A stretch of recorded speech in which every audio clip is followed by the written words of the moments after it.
আমি না ছোটবেলা থেকে আমার মাসিমণির ভীষণ ক্লোজ। তো যখনই শুনলাম যে মাসিমণি আর আমার বোন মানে মাসিমণির মেয়ে দুজনে আমাদের বাড়িতে আসছে, সকাল সকাল ব্যাগ প্যাক করে আমি আমার ছেলেকে নিয়ে পৌঁছে গেছিলাম আমার বাড়ি মানে আরুষের মিমির বাড়ি। নমস্কার, আমি সায়ন্তনী। আমাদের নতুন একটা ভ্লগে সকলকে স্বাগত। আরুষ তো মিমির বাড়ি যেতে পারলে ভীষণই খুশি। সকাল সকাল যেই বলেছি সন্ননের বাড়ি যাব, ও সন্নন সন্নন মানে হচ্ছে আমার বোন। ও আমার বোনকে সন্নন বলে ডাকে। ও মিমি বলতে পারে না, আসলে বাচ্চারা যেটা শোনে সেটাই বলে। আমার বোনকে ছোট থেকে আমরা সোনা বলে ডাকি, সেটা শুনেই ও সন্নন সন্নন বলে ডাকে।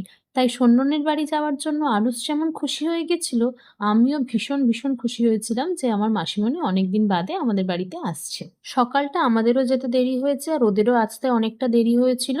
বিকেলবেলা আমাদের একটু কিছু কাজ ছিল, তো সেই জন্য সবাই মিলে বেরিয়ে পড়েছিলাম। সবাই বলতে আমি, মাসিমণি, আমার ২ বোন আর সন্তাই। ও মাসিমণির মেয়ের নাম তো বলাই হয়নি। মাসিমণির মেয়ের নাম হলো টুনু। অ্যাকচুয়ালি ওটা ওর ডাকনাম, আমরা ওকে ওই নামেই বাড়িতে ডাকি। আর সন্তাইও সেটা শুনে টুনু টুনু করেই ডাকছিল। মাসিমণি আর টুনু ভিডিওতে আসতে খুব একটা স্বাচ্ছন্দ্য বোধ করছিল না, তাই সেভাবে ওদের ক্লিপ নেই।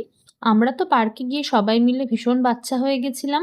সবাই দোলনা, স্লিপ সমস্ত কিছু চেপেছি, সন্তাইকে চাপিয়েছি। আর তারপরে চলে গেছিলাম একটা খাবার দোকানে। বাইরে বেরিয়েছি, একটু মোমো ফুচকা না খেলে হয়। তো মোমো অর্ডার করে ফুচকা খেয়ে নিয়েছিলাম আর সঙ্গে অর্ডার করে দিয়েছিলাম একটু পাপড়ি চাট আর দই ফুচকা।